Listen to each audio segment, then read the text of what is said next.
ദൈവത്തിന്റെ കരുണ എന്ന് പറയുന്നത് അത് ഒത്തിരി നേരം ധ്യാനിച്ചിരുന്നെങ്കിൽ മാത്രമേ ദൈവത്തിന്റെ കരുണ കിട്ടൂ. അല്ല അങ്ങോട്ട് ഓടിപ്പോയിട്ട് പപ്പടം പൊളിക്കുന്നതിന്റെ കൂട്ടല്ല.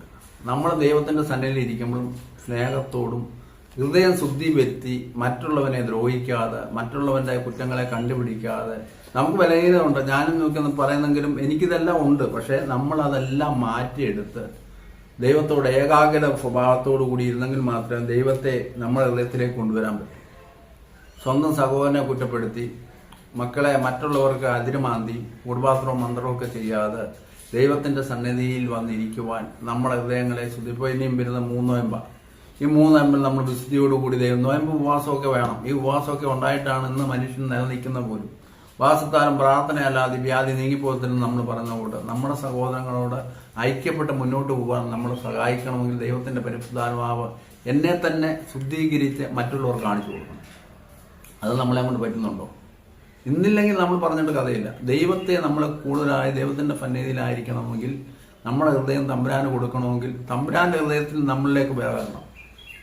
അതാ പറഞ്ഞ ഒരു മരം ചീഞ്ഞെങ്കിൽ മാത്രമേ അടുത്ത മരത്തിന് വളമാകും. നമ്മൾ മറ്റുള്ളവർക്ക് വേണ്ടി എന്ത് നോക്കും, എന്ത് കൊടുക്കും, എന്ത് തിന്നും, മറ്റുള്ളവർ എങ്ങനെ അതുപോലെ ജീവിക്കാതെ അവന്റെ നന്മകളെ മാത്രം എടുത്ത് ചീഞ്ഞ കാര്യങ്ങൾ മാത്രം ഇപ്പൊ ഈ ലോകത്ത് നടക്കുന്ന ചീഞ്ഞ കാര്യങ്ങൾ മാത്രം മറ്റുള്ളവർക്ക് കൊടുത്ത് അവരുടെ ജീവിതങ്ങളെ തകർത്തടിക്കാതെ നമ്മളിൽ നിന്ന് നല്ല ജീവൻ നല്ല കാര്യങ്ങൾ നോക്കി മറ്റുള്ളവർക്ക് എന്ത് ചെയ്യാൻ പറ്റും ഈ ലോകത്ത് അത് നമ്മൾ ചെയ്യുക. ചെയ്തു കൊടുക്കുമ്പം ഓട്ടോമാറ്റിക് ആ പ്രവൃത്തി കണ്ട് അത് ഒത്തിരി സമയം പിടിക്കും.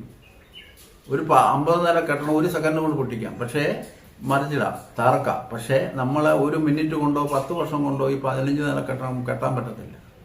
നമ്മളത് ഓർക്കണം. തെറ്റുകൾ പെട്ടെന്ന് വ്യാപിക്കും, പക്ഷെ നല്ലത് ചെയ്യാൻ ഒത്തിരി സമയം പിടിക്കും. എന്നാൽ ആ തെറ്റുകളെ മറച്ചു നിർത്തി ദൈവത്തിന്റെ മറച്ച് കഴുകി തമ്പുരാന്റെ സന്നിധിയിൽ പുതിയൊരു സൃഷ്ടിയായി പഴയതിനെ ഉരിഞ്ഞു മാറ്റി പുതിയ മനുഷ്യനായി രൂപാന്തരപ്പെടുമ്പോൾ ഈ നോയമ്പ് കാലത്ത് എനിക്കതേ പറയാം.